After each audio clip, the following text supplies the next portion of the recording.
Hi guys, hope you're doing well. I thought I'd do a video today about fear of fear, subtle ways you might keep the fear of fear cycle fueled up, my experience with fear of fear, and yeah, just some pointers for you guys to help you in your recovery journey. So yeah, before I start, please reach out to Phil at ocdrecovery.com if you'd like to use OCD Recovery's coaching services, and he will get back to you as quick as he can. So yeah, with fear of fear, right? Obviously, when you're really locked in the cycle and it's pumping 24/7, all you can think about is where your next trigger is going to come from. All you think about is when those scary feelings and sensations are going to arise again. You're on red alert. You know, your nervous system's fueled up, and yeah, you're just so fixated on like whether this trigger is going to come into your mind and body, right? It's almost like you're standing on the edge of a cliff, on the edge of a cliff face, and you think that when you jump into the fear of fear that you're going to be pushed off this cliff and into this scary pit of hell. And that's what it feels like with each sort of impending fear of fear trigger. Obviously it feels very scary, especially if you've lived it, if you're living that now, and it can be relentless at times, and it's very a very difficult thing to go through. Hence why I'm trying to help you out with this video. But yeah, so with fear of fear, right, you want that quick moment of release, right? You're clinging to those brief moments of respite in between each fear of fear trigger, right? Because they do come. Sometimes I know that you can be struggling 24/7 with chronic anxiety, but there are at times some moments where you get those moments of respite, when the fear of fear just relents for a second. And when you're in that fear of fear cycle, you're chasing those brief moments of relief, and it's understandable, right? You know, your body is absolutely fired up, the nervous system's fired up. You don't really want to experience those fear triggers because they feel very uncomfortable, because they feel very scary. However, you know, when you're sort of really clinging to those brief good feelings in between each triggers, that's what's keeping the fear of fear cycle fueled up, right? Because you're resisting against the fear, and you're being very rigid in how you are, right? You're rigidly saying, nope, I must not experience uncomfortable sensations, I must not experience fear of fear. And what's that going to do? That's just going to keep the nervous system fired up, right? It's almost like being on a plane and you're ready for takeoff, and say you're someone who really hates flying, right? And you're sat on the plane waiting for takeoff. You're just going to be jolted forward, your body's going to be uneasy, feels really uncomfortable, and like jacked up times 100 with fear of fear. That's what it feels like. You know, you're constantly on edge. And what we need to learn is that scary pit of hell that I just alluded to, for when you potentially take the leap with fear of fear, that isn't actually there at the bottom. You know, you sort of move through the recovery journey, and the fear that you think is there is just an illusion, right? Yeah, so I think with fear of fear in those moments, right, obviously you're putting tremendous pressure on yourself not to feel anxious, right? Because it's understandable. This fear of fear has caused you a lot of suffering, potentially for a number of years. It's really affected your life, your well-being, your confidence, your physical health. Essentially, you know, anxiety can have a really bad physical effects on the body, you know, with stomachs and sleep and just libido. So yeah, there's so many reasons why obviously you don't want to experience it, right? It's completely understandable. But when you're in that fear of fear cycle, you're putting so much pressure on yourself not to be anxious, and that's just far too rigid, right? Obviously acceptance of your symptoms releases that, right? And obviously that's just not something that's going to come straight away. It needs to be broken down over time, bit by bit, reading all the books on the reading list, sorry. And you just need to have that, you know, emotional flexibility in there. So the way I look at it is like, it doesn't make sense for us to say that we shouldn't experience fear, that we shouldn't experience discomfort, right? Because if you're saying that, you're essentially saying that you don't have a brain. You're essentially saying that you know, your brain is not valid to be working in the way that it should do. But why should it not be working like that? If it really shouldn't be working in the way that it is now, it wouldn't be triggering fear symptoms. But the reality is that it is, right? And we have brains get scared, you know. Sometimes our bodies do fail us, you know. There's so many other hardships and conditions, like, you know, Huntington's disease, motor neurone disease, OCD and fear, depression. um, Huntington's disease. Sorry, I just said that. But yeah, there's so many ways in which our mind and body can sort of fail us, if you like, and we absolutely think that that shouldn't happen because you think that you cross a road and your brain is there scanning your environment to make sure you don't get hit by a car. We think that our brains and our bodies and all of that are on our side, but they're not necessarily. It's not necessarily like that. Scientifically, things can go wrong. We can have things go not the way we want to with our minds and our bodies, and it's just the fact of life, right? So being so rigid towards that discomfort, saying that you absolutely should not experience it, is very, very irrational. It can't be supported as a universal law. If we really shouldn't experience discomfort, then nobody would experience it, right? But as I just said there, we have brains. Sometimes they can fail us. Our bodies can fail us, and the reality is that we just have to accept that these things can happen. So yeah, I think that's key. I think that's really important. Also as well, so just in terms of the anxiety and the fear symptoms itself, right? So when that initial trigger, that anxiety trigger comes in, that initial impact is when it hits hardest, right? So that initial second or moment when the anxiety first comes in, is when it's at its most intense, right? And obviously in that moment, because it feels so uncomfortable and scary and unpleasant, you just want to naturally just resist that and get rid of it in that moment, right? But which is understandable. I've done that many a times. I'm sure all the other guys in the team have done that.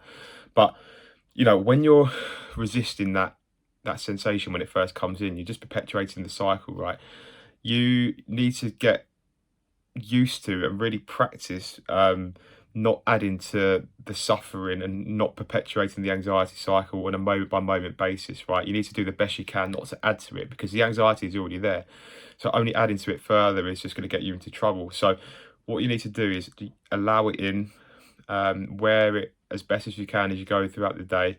You want to try and keep the engagement with the anxiety as low as possible. Obviously, I know that's not easier said than done, but as you start to embody acceptance, question why you shouldn't be anxious, and bring down the catastrophizing of the anxiety, that naturally just becomes part of your toolkit, if you like. So yeah, not engaging with the anxiety sensations is really difficult unless you have that background layer of acceptance, right? Because you're not adding fuel to the fire. You've accepted that, hey, you know what, it's okay to be anxious. This could be me for the time being. And yeah, this is the anxiety. It's there and it is what it is. So I do get that it's obviously very tough.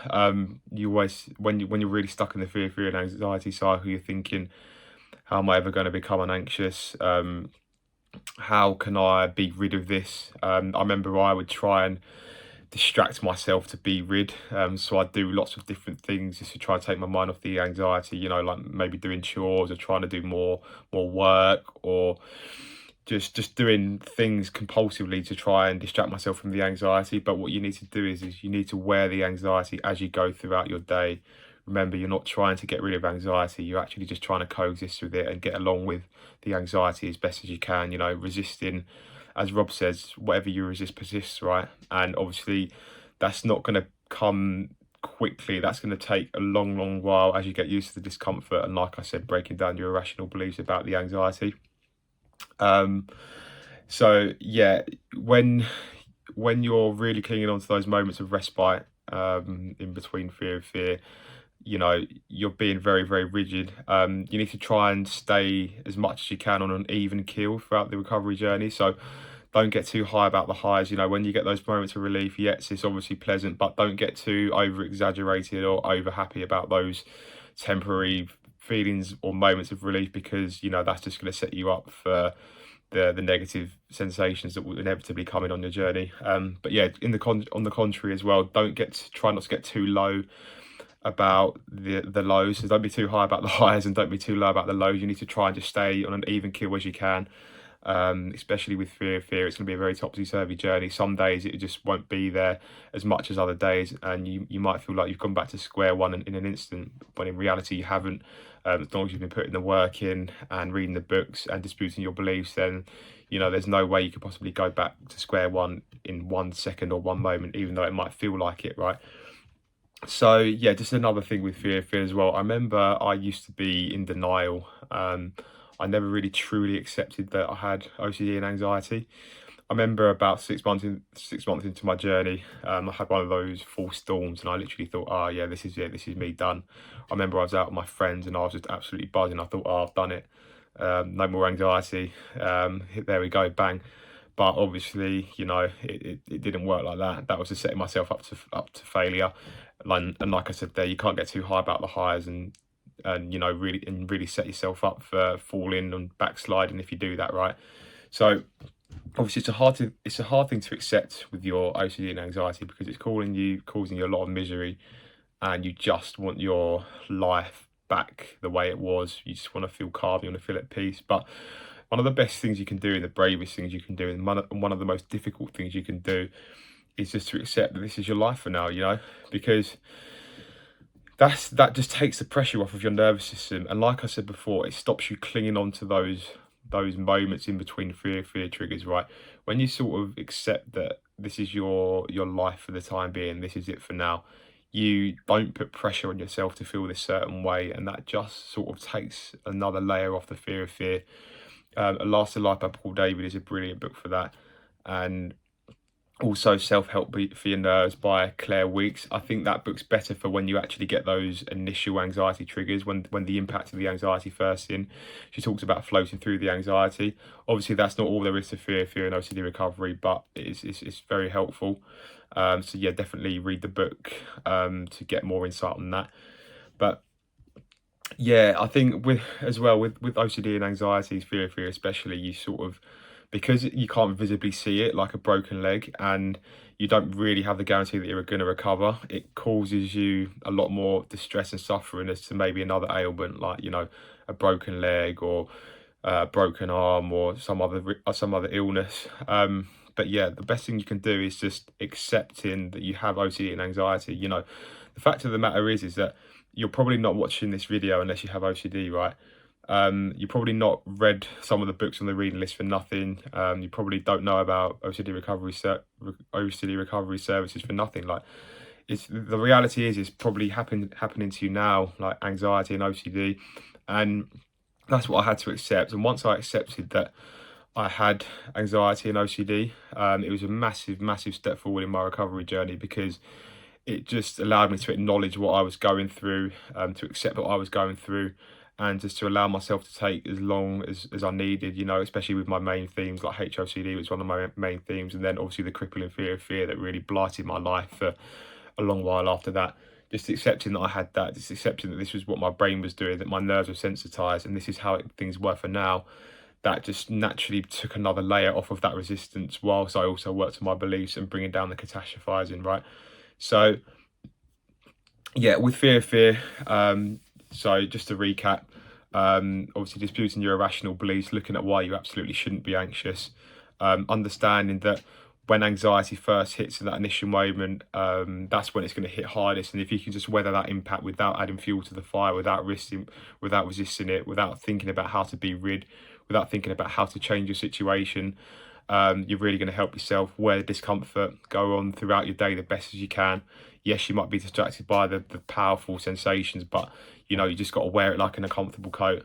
And yeah, just gradually, bit by bit, you will get there. It's going to be relentless. It's going to be tough. When you're locked into that fear cycle, you're going to want those moments of relief. But yeah, like I said, don't be so incessant on having those brief moments of relief, you know. Just go right through the fire, wear the anxiety, keep working hard, read the books, and OCD recoveries coaching services are, of course, there if you need them. So yeah, with that said, guys, I hope you have a great day, and I'll see you in the next video.